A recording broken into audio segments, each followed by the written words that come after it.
Protéger la planète du réchauffement climatique en accélérant la transition verte.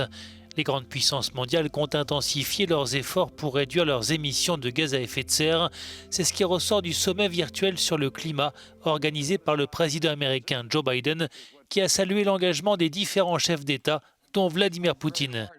Je suis très heureux, dit-il, de l'appel lancé par le président russe pour que les pays du monde contribuent ensemble à éliminer le dioxyde de carbone. Les États-Unis ont hâte de travailler avec la Russie et d'autres pays dans ce domaine. Au sein de l'Union européenne, le Danemark est l'un de ces pays dont les grandes puissances mondiales pourraient s'inspirer dans les prochaines années. Copenhague ayant décidé de stopper l'extraction de pétrole et de gaz en mer du Nord d'ici 2050.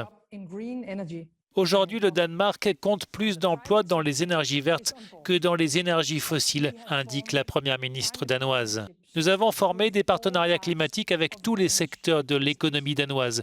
Tout le Danemark est désormais uni pour atteindre l'objectif de réduction de 70% des émissions d'ici à 2030.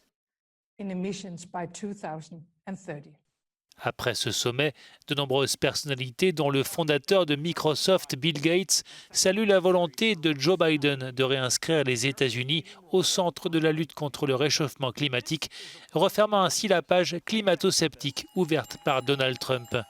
Reste maintenant aux États-Unis et aux autres nations engagées dans la réduction des émissions carbone à traduire leurs promesses en actes.